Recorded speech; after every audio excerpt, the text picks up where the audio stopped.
Hello, this is Steve Schiffman. I want to thank you for joining me today in this particular podcast and webcast. I discussed the fact that things are really crummy outside. I said they were crappy, and they really are.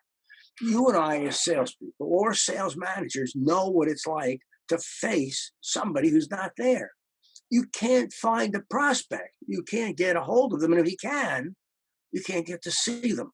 So it's a very real conundrum. So what do?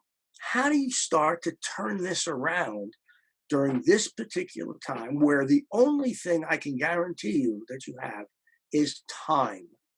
You and I both have time. We have time to prospect, although no one's there. We have time to think, which might be good. We have time to walk around the block half a dozen times, which isn't bad. We have time to do some things, but you may not be motivated to do it. So, therefore, I want to tell you a story. I want to tell you a real story about what happened to me a number of years ago.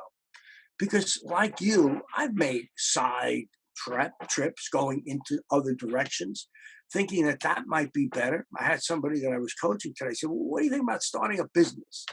And I said to him honestly, I said, I don't think this is the right time for that. But I did tell him the story, and this is the story. The story is way, way back when computers were just coming into the medical profession. I was asked by somebody else to be a partner with them in that business. Now, I had opened DEI and I was in business. I was doing okay. I was by myself and maybe three other people. But the point of it is that the person said to me, Steve, you can make $1 million in a year. And I bought that. Now, you bought that too. You've done that. I said, well, that makes sense. And I didn't know anything about computers. I still don't know, but I didn't know much about computers. He said, this is what we're going to do. You're going to take the doctor that you know, which I knew well. He was my doctor. He was going to endorse us in terms of putting these computers into the doctor's offices. And this was before, but not much before, it was a mandate from the government. He said, you're going to put them in, you're going to be ahead of the curve, and you are going to make money because doctors want to do this. Okay. I went to the doctor, and he actually gave me something, some of the number, about $50,000. So here I am, $50,000. I have the business over here, but I'm going to say, let that go a little bit. I'm not going to prospect. I'm not going to work it. I'm going to just see what I can do on this side with this $50,000. So I started calling on physicians, and we made demonstrations and demonstrations and demonstrations.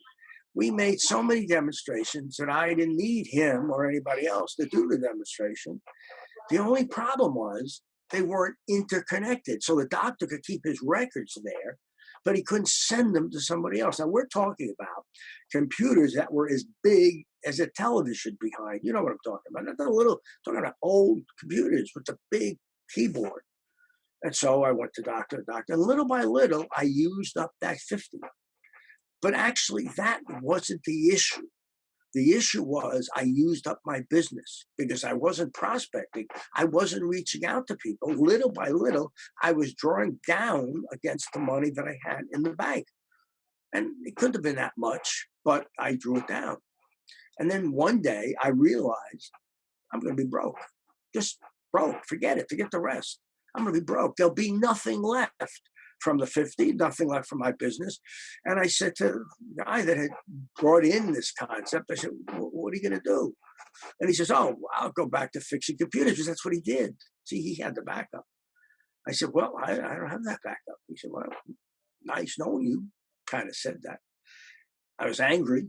Nothing I could really do. I was really angry, but what am I going to beat the guy up? I'm going to kill him. I can't do that. So what I did, and I can tell you it was like yesterday, I remember this. For a week, I sat in this office of mine, nobody there, and just thought. I thought about everything, every way to turn this around, every sale I hadn't made. How do I turn that around? How do I make that happen? And finally, I realized that wasn't going to happen. It wasn't going to happen. I wasn't going to start this new thing. I didn't have the support that I needed from the guy that brought me in. The doctor was angry that it didn't really work. He thought he'd be a millionaire 10 times over. So I said to myself, okay, what am I going to do? Well, it was Labor Day weekend. I can tell you the day. It was Sunday, Labor Day weekend. And I walked into the office, my office, and I sat down. Actually, the funny thing is I didn't sit down because I had in those days a stand-up desk. So I stood there and took a yellow piece of paper, big, long, legal-sized piece of paper, and started to write down every single name that I could think of.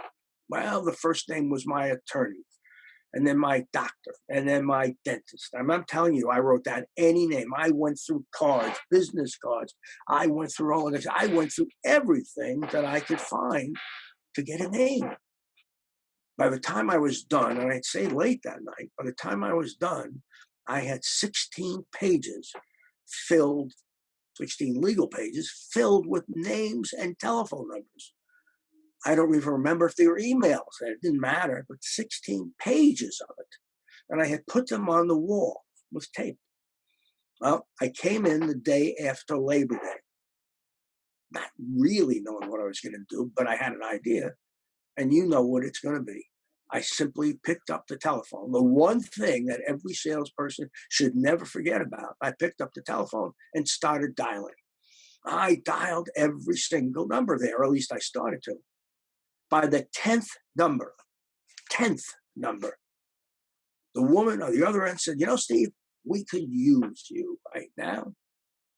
Come over. I remember her like yesterday because I said, oh my God, thank God something's happening.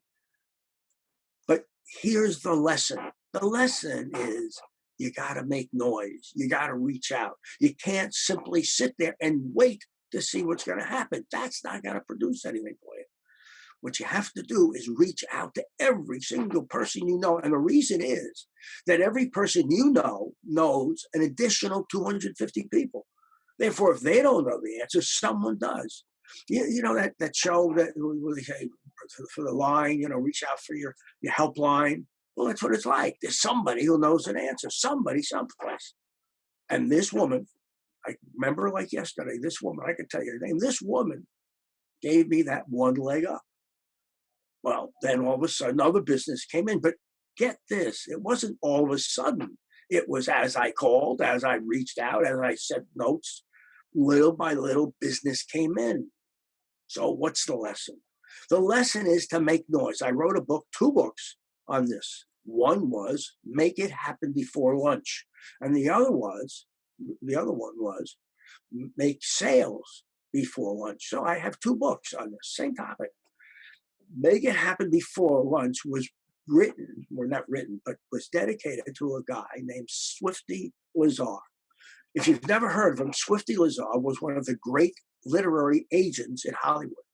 And what Swifty Lazar did every single morning, he said to himself, what am I going to do today before lunch that's going to help me make more money? Now, he had all the top writers, tremendous literary agent. But he did that. He did exactly that by thinking what was he going to do today that would produce results before lunch. I hope you give that some thought today. I hope you think about what are you going to do today? I know it's bad. I know it's bad. You think I'm kidding? I know it's bad for you. If you're in sales, I know it's bad, but they know it's bad too. And they have to sell products. See, everybody's in sales. Nothing happens if somebody doesn't sell something. So I want you to give some thought. I would like you very much to pass this particular podcast to anybody you know, as many people as you know. You know what to do. Move forward, it goes. But also, if you would like to win a book, and we're giving away the Big Bang book, if you want to win a book, then go to the website, send me an email, say, I want to win a book, I want the book. And I will send you the Big Bang, no charge, free. It's for you to keep and read. I've got people who send it back to me. They said, Steve, look, I've used it so much. Can you send me a new copy? And I will. All right. So this is Steve Schiffman. I want to thank you very much for joining me today. Stay focused. Stay motivated. And you're the only one that can do it for you. But thanks for coming today. You humble me by your participation.